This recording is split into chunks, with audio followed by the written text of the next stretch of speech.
Japan and its government has sent officials to Washington to try and talk their way out of U.S. President Donald Trump's threats to impose tariffs on Japanese car imports. The U.S. has a $68.8 billion trade deficit with Japan. 70% of that is from the auto industry, and that is despite Japan having no import tariffs on cars.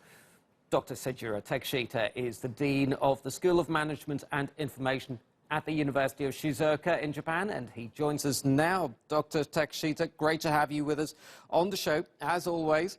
Do you think Japan is likely to concede to the US to its demands to open up the Japanese market? Well, they probably would have to, because we keep talking about the economic measures, and of course I think the Japanese agricultural side still needs opening up. So foreign pressure is actually a welcoming thing for the Japanese public, in my opinion, at least on the farming side.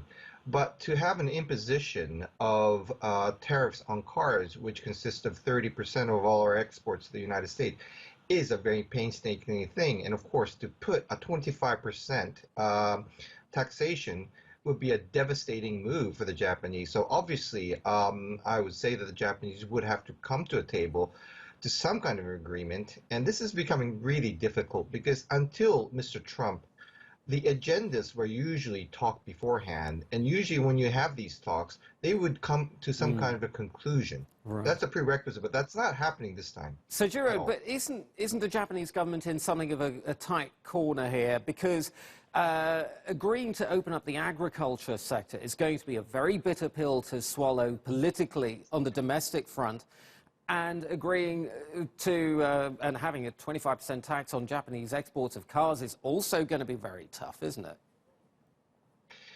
To make sure that the latter doesn't happen, I would say that they would have to basically abide, or at least nudge to a certain degree on the domestic pressure. But that said, as you pointed out, that's one thing the Japanese LDP, the current government, do not want to do, because that's basically feeding a lot of vested interest in votes.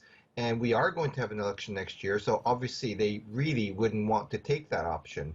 What they would like to do is come to U.S. to some kind of a mutual agreement, which wouldn't be harsh and hurting the Japanese exporters, particularly the Japanese automobiles, because the accusation that's been given by the Trump and his regime is, it just doesn't make sense, as has been the case with steel and aluminum and all others. So it's very difficult to argue with the delegates that are coming up with a very unreasonable factors in their negotiation. Okay, I'm afraid we're going to have to leave it there. Dr. Seijiro Takeshita of the University of Shizuoka, thank you very much indeed.